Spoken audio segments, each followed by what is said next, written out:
Elemental hit traps. This is a build I made way back in Incursion, and I figured it deserves a remake. As you can see, the build maps really nicely and also has good single target.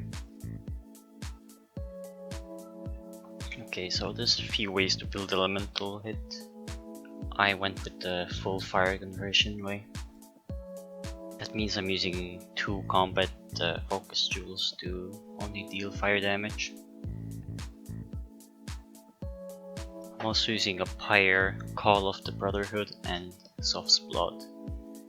With these 3 items, we now convert all cold and lightning damage into fire.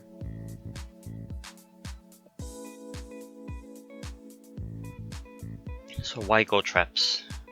There's 3 main reasons.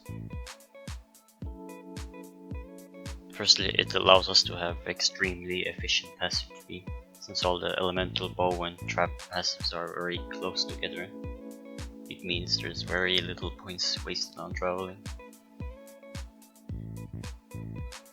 Secondly, since the traps are right under the mobs, it means we always get the maximum damage bonus from close range damage modifiers. And finally, Chain Breaker. This works really well with traps, since they don't count as our hits. As a bonus, it lets us use Berserk. So I went with Deadeye for a bigger focus on clear speed, but Saboteur also works great for a more balanced build. As for the gear, since elemental hit damage scales pretty well off gems and conversion, we have a lot of flexibility on what bows or quivers to use.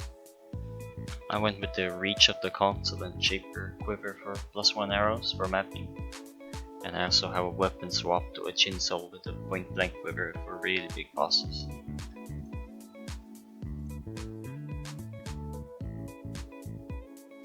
Some of the other uniques I'm using is Slave Bearer's Hand. This way we don't have to use a mana flask and can also reserve all of our mana. The auras I went with is Flesh and Stone, Skitterpots, Precision, and Purity of Elements. Also, since we don't need the 6-link body armor, a Calm Sword works really great. Crown of the Inward Eye and Etsy Step are also really great uniques for this build. Those are very popular enchant items, so getting good enchants is quite easy. The only rare armor I have is a belt with life and resist.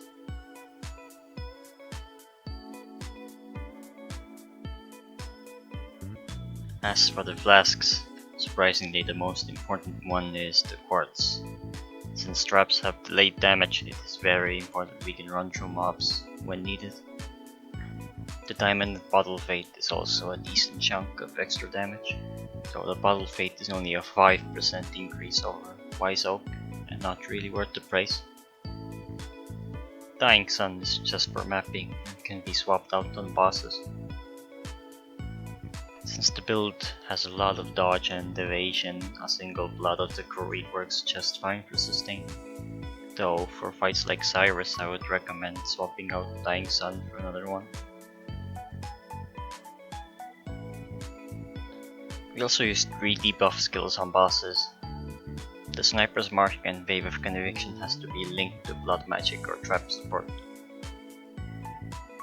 That's about it for the build, quite simple but very effective. For other smaller details like support gems and the passive tree, check out the passive building base pin in the description.